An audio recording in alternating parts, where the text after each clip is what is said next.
Welcome to Janya media. నేను మీ మహా. ఊరు లెక్కలే సినిమాలు తీస్తానని చెప్పి ఈరోజు తెలంగాణ గద్దర్ ఫిల్మ్ అవార్డ్స్ వరకు అయితే సినిమా రావడం జరిగింది. సార్ ఏంటి సార్ మీరు అసలు ఇంత స్థాయికి వస్తారు, ఈ అవార్డు వస్తుందని ఎక్స్పెక్ట్ చేశారా అసలు? లేదు మేడం, లేదు లేదు లేదు. ఎలా అనిపిస్తుంది సార్ ఇంత పెద్ద అవార్డు రావడం? అందులో ప్రతి ఒక్క అవార్డులో మీ సినిమా ఉంది. సో ప్లేబ్యాక్ సింగర్ కానివ్వండి, డెబ్యూ డైరెక్టర్ కానివ్వండి, అలాగే డెబ్యూ ఫిలిం కానివ్వండి, ప్రతి అవార్డు మీ సినిమాకి అయితే ఒక అవార్డు అయితే ఉంది ప్రతి కేటగిరీలో కూడా. సో ఎక్స్పెక్టేషన్స్కి మించి వచ్చిందని అనుకోవచ్చు. మీ ఈ సక్సెస్ని ఎలా ఎంజాయ్ చేస్తున్నారంటే ఏం చెప్తారు? అంటే అదే మేడం, మీరు అన్నారుగా మేడం, ఊహించిర్రా అంటే నేను ఊహించలే మేడం. ఏదో కథ రాసుకున్నా ఆ సినిమా వర్కౌట్ అయితే చాలు రాబోయి, 4 పైసలు వచ్చి నాకు ఇంకో సినిమా వస్తే చాలు అని అనుకున్నా.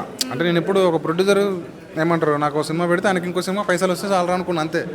కానీ పైసలు ఇచ్చింది ఈ సినిమా, ఏమంటారు అవార్డ్స్ ఇచ్చింది, మస్తు అనిపించింది. ఓకే, మీరు ఈ కథ అనుకున్నప్పుడు అసలు ఇలాంటి కథే తీయాలని ఎందుకు అనుకున్నారు? అలాగే మీరు డైరెక్టర్ అవ్వాలని ఎప్పుడు అనిపించింది, ఎందుకు అవ్వాలనిపించింది అంటే ఏం చెప్తారు? నాకు చిన్నప్పటికీ ఇలా అది ఉండే, ఏమంటారు అది ఉండే.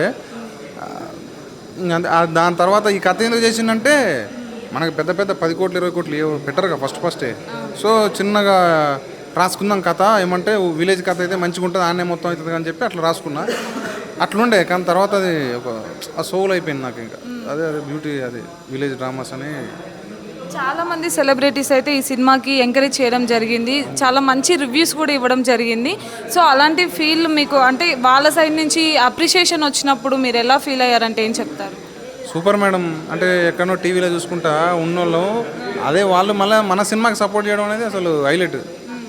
మస్తు అనిపించింది మేడం. సార్ మీరు మాట్లాడుతుంటే ప్రతి ఆన్సర్ కూడా ఒక పల్లెటూరులో ఒక చిన్న అబ్బాయి అంటే మొత్తం కంప్లీట్గా విలేజ్ బ్యాక్గ్రౌండ్ నుంచి వచ్చిన అబ్బాయి ఎలాంటి ఆన్సర్లు చేస్తారో, మన మధ్యలో ఫ్రెండ్స్ ఎలా ఉంటారో చిల్లర అని ఎట్లా అంటారు కదా, అలాంటి ఆన్సర్లు చేస్తున్నారు. సో కొంచెం ఏమంటారు ఆ ఫీల్ వస్తుందన్నమాట.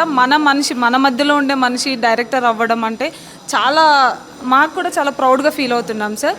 సో ఈ అప్కమింగ్ మూవీస్ ఎలాంటి మూవీస్ తీయబోతున్నారంటే ఏం చెప్తారు? నెక్స్ట్ కామెడీ ఉన్నది madam, comedy love emotion drama madam అది. సో అది ఒకటి రాసుకుంటాను మేడం. అవుతుంది మేడం. ఏడా మేడం అవి రాస్తాను, ఇంకా అన్నీ అవుతాయి మేడం. అవి అయితే అప్పుడు చెప్తా. స్పీచ్ ఇచ్చేటప్పుడు కూడా ఏంటి సార్ ఒక స్టైల్, ఒక మేనరిజంని మీరు మెయింటైన్ చేస్తున్నారు? మేనరిజం కాదు మేడం, అది వేరే లెక్క ఉంటుంది. అది మనకేం మేనరిజాలు ఉండవు. Okay madam, thank you so much.